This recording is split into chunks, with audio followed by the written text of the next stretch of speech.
Ang videong ito ay sponsored ng bagong app na aking nadiskubre. Isang mobile game na kung saan pwede kang kumita sa iyong GCash. Ito ay ang Aurora Game. Mataas ang winning percentage nito. Kapag sinearch nyo ito sa YouTube, ay marami nang naka-withdraw sa app na ito. Marami ring hacks at tricks kung paano ka mananalo. Gaya nito, ngayon ay naka 12k na tayo. Ang tip sa pagbet ay sundan mo lang ang bot na tumataya ng malaki sa Dragon vs Tiger. Kung tumayaman sa high bet o low bet ay sundan mo lang. Madali lang mag-register. After ma-download gamit ang link na nasa ibaba ay i-click lang ang register. Ilagay lang ang phone number, 6-digit password. Huwag kalimutang ilagay ang referral code na ito na makikita rin sa description nitong video. Pag-click ng send ay makakatanggap kayo ng OTP at i-enter sa box na ito. Ganun lang kadali. I-connect ang GCash kung saan ka makakatanggap ng payout. I-click ang icon na ito. Ilagay ang GCash name at number. Click send at i-enter ang OTP matatanggap. Pag cash in naman ay click lang ang wallet sa ibaba. Sa unang cash in mo pa lang ay makakatanggap ka na agad ng libreng coins na pwede mong palaguin. Napakadali lang manalo, kaya ano pang hinihintay mo? Download na! Mabalik tayo. Ang pagdami ng tao sa mundo ay isang bagay na hindi kayang pigilan ng maraming bansa, gaya na lang dito sa Pilipinas. Ang overpopulation ay hindi lang problema sa kakulangan ng mga supply o mga resources. Maaari rin itong maging sanhi ng pagtaas ng temperatura, pagkakaroon ng iba't ibang uri ng sakit, at higit sa lahat, magkakaroon ng kabi-kabilang giyera dahil sa agawan sa lupa.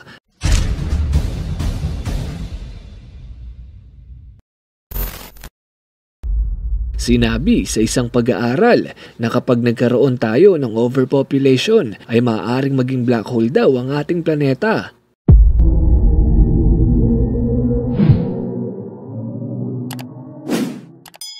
Gaano ito katotoo? Paano kung hindi natin mapigilan ang paglobo ng populasyon? Ilang taon ang kailangan nating gugulin para maabot ang bilang na ganito karaming tao? At ano ang magagawa natin para at least mapabagal ang dilubyong ito? Ano ang mangyayari kung mayroong 1 nilyon na tao sa Earth?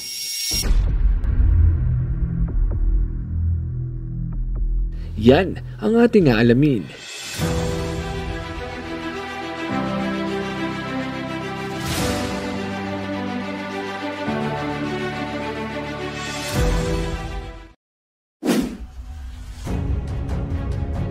Ang 1 nilyon ay hindi birong numero. Ginagamitan na ito ng exponent dahil halos hindi na ito maisulat ng buo. Tignan na lang ang chart na ito.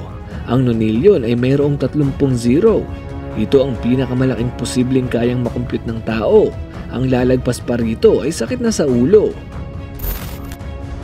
Ang nonilyon ay madalas nagagamit sa bigat ng mga bituin gaya na lang ng ating araw. Ang lifespan ng isang proton ay at least 1 nonilyon years. Ang ating planeta ay mayroong 10 nonilyon viruses sa kabuuan. Kaya nga kapag umabot ng 1 nonilyon ang populasyon natin, ay hindi malabong magkahawaan agad ng iba't ibang uri ng sakit. Ang 1 nonilyon ay mas marami pa kumpara sa mga bituin na nasa observable universe na 20 billion trillion lamang. Ang kasalukuyang populasyon sa buong mundo ay humigit kumulang 7.8 billion at halos 1.5% dito ay Pilipino. Ayon sa makabagong pag-aaral ay mas mabilis tumataas ang bilang ng tao sa ating mundo at lumalabas na Asia ang nangunguna rito. Tignan ang chart na ito. Makikitang lagpas kalahati ang bilang ng Asian sa populasyon ng mundo. Nangunguna dito ang bansang China na may bilang na 1.4 billion katao at halos 19% ito ng lahat ng tao sa Earth. Hindi naman nakakagulat na top 30 ng Pilipinas sa mga populated na bansa. Tinatayang isa kada 74 na tao sa mundo ay Pilipino.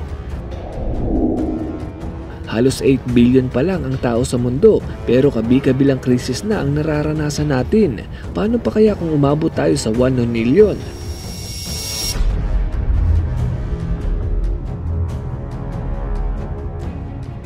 Simulan natin sa oxygen. Kung sobrang daming tao sa mundo ay ninipis ang oxygen dahil ang bawat isa sa atin ay naglalabas ng carbon dioxide at hindi ito kayang palitan agad ng mga halaman sa kalupaan at maging sa karagatan. Maraming tao ang mahihirapang huminga sa ganitong setup. Talagang magiging polluted ang hangin. Mapupuno ito ng mga virus na maaaring magbunga ng respiratory illness gaya ng asthma. Ayon din sa sangay ng WHO ukol sa kanser, ay sinabing magiging laganap ang iba't ibang uri ng kanser dahil sa maruming hangin. Kasama na rin dito ang meningitis, typhoid, cholera at mga gaya pa nito. Ang buong mundo ay laging nasa pandemic stage. Ngayon pa nga lang na on and off ang lockdown ay hirap na tayo. Paano pa kaya pag sobrang dumi ng hangin? Magiging malala ang mga natural disaster gaya ng hurricane o ipo-ipo. Ang mga bansang hindi nagkakaroon ng ipo-ipo ay posibleng magkaroon nito, gaya na lang ng Pilipinas. Talagang hindi nyo magugustuhan ang epekto nito.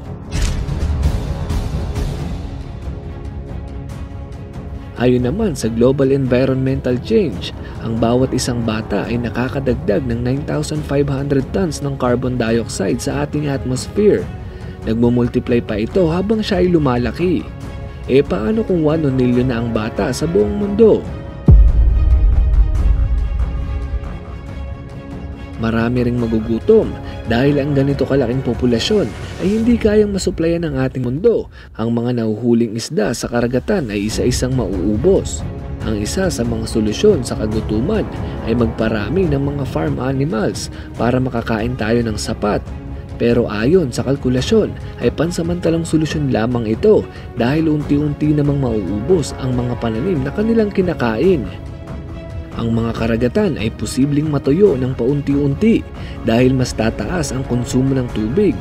Gagawa ang mga tao ng iba't ibang paraan para gawing tubig tabang ang tubig mula sa dagat. Ayon sa WWF o World Wide Fund for Nature, halos 1 bilyong tao sa mundo ang kasalukuyang hirap o walang akses sa malinis na tubig. Kung gagawin nating 1 milyon ang populasyon natin, ay magmumultiply ang bilang na ito, hindi lang times 1 million, hindi lang 1 billion, kung hindi times 1 sextillion. Ang agawan sa lupa ay magiging mas matindi dahil talagang higit ang pangangailangan dito. Ang mga bansa na magkakakampi ay hindi malabong mag-away-away dahil sa krisis na bunga nito. Ang kalupaan sa ating mundo ay hindi sasapat sa ganitong bilang. Kung hindi natin titirhan ang karagatan, ay kailangan magpatong-patong ang mga tao. Hindi lang basta patong. May mga kalupaan sa ating mundo na hindi napapakinabangan, gaya ng disyerto at ng Antarctica halimbawa. Ang pagkapatong ng mga tao ay posibleng umabot sa ating atmosphere. Ganun katindi.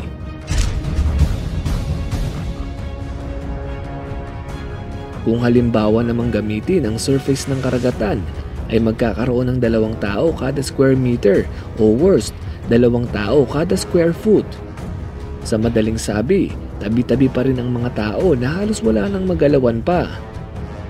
Ang ganitong bigat ay baka hindi kayanin ng ating planeta.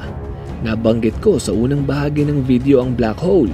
Yun ay dahil ang Earth ay sobrang makokondense at magiging talagang napakabigat. May maliit na tsansa itong bumigay at maging isang maliit na black hole. Maraming siyentipiko ang nagsabi na ang capacity lang ng Earth ay 9 to 10 billion katao lamang. Kung lalagpas pa rito ay mahihirapan na ang Earth. Sa kasalukuyan ay mayroon na tayong halos 7.8 billion. Talagang napakalapit na. Ito si Edward Wilson, ang author ng sikat na librong The Future of Life. Detalyadong sinabi sa kanyang libro na ang lahat ng supply ng pagkain sa mundo, gaya ng karne, gulay, prutas at malinis na tubig ay kaya lamang pagkasyahin sa 10 bilyong katao. Kung lalagpas tayo sa 10 bilyon, ay siguradong gutom ang aabutin ng marami sa atin. Ayon naman sa United Nations, inaasahan sa taong 2050 ay aabot sa 9.8 bilyon katao na ang nasa ating planeta. At sa taong 2100 naman ay lalagpas pa ito sa 11 bilyon. Sa kasalukuyang sitwasyon ng ating planeta ay hindi talaga kayang pakainin ang 11 billion katao. Ayon sa UN ay tinatayang 250 na sanggol ang isinisilang kada minuto at posible pa raw na tumaas ang bilang na ito.